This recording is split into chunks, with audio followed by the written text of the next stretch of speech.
আসসালামু আলাইকুম বন্ধুরা, আশা করি সবাই অনেক ভালো আছেন। তো বন্ধুরা, স্ক্রিনে দুইটা ছবি দেখতে পারছেন। দুইটাই আমার ফোনের নর্মাল ক্যামেরা দিয়ে তোলা। একটি হচ্ছে ফোনের অরিজিনাল ক্যামেরা, আর একটি হচ্ছে Gcam অর্থাৎ গুগল ক্যামেরা। কিন্তু আপনারা একটু লক্ষ্য করে দেখেন, দুইটি ছবির মধ্যে অনেক পার্থক্য আছে। অরিজিনাল ক্যামেরার চেয়ে গুগল ক্যামেরার ছবি অনেক সুন্দর এবং ক্লিয়ার। আপনার ফোনের ক্যামেরা যেমনই হোক, Gcam দিয়ে ছবি তুললে অরিজিনাল ক্যামেরার চেয়ে অনেকটা ভালো পাবেন। তো এই Gcam মূলত গুগলের একটি অ্যাপ। Gcamকে অনেকেই গুগল ক্যামেরা নামে চিনে। তো বন্ধুরা, চলুন দেখি কিভাবে আপনারা Gcam ডাউনলোড করবেন এবং ইনস্টল করবেন।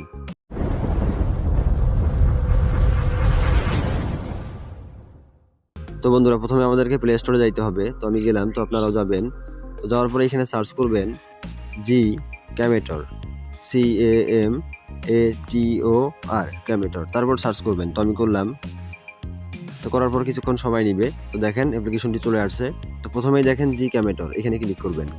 তো আমি করলাম, তারপর ইনস্টলে ক্লিক করবেন। তো কিছুক্ষণ সময় নিবে, তো একটু ওয়েট করবেন। তো আমি ওপেন দিলাম। তো ওপেন দেওয়ার পরে এই অপশনটি আসবে। তো এখানে দেখেন, প্রথমেই দেখেন camera two IP model is enable. তো নিচে দেখেন Google camera for your device has not found, you can press button below to send request Gcam for your device. তো নিচে দেখেন রিকোয়েস্ট সেন্ড, তার মানে আমার এই ফোনে সাপোর্ট করবে না। তো আপনার ফোনে সাপোর্ট করলে এখানে আপনার ফোনের মডেল চলে আসবে।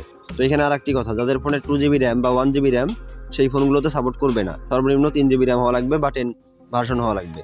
তো আপনার ফোনে সাপোর্ট করলে এখানে আপনার ফোনের মডেল চলে আসবে। তো এই ফোনের মডেলে ক্লিক করবেন, তারপর ডাউনলোড অপশন আসবে। তো ডাউনলোড করে নেবেন, তারপরে ইনস্টল করে নেবেন।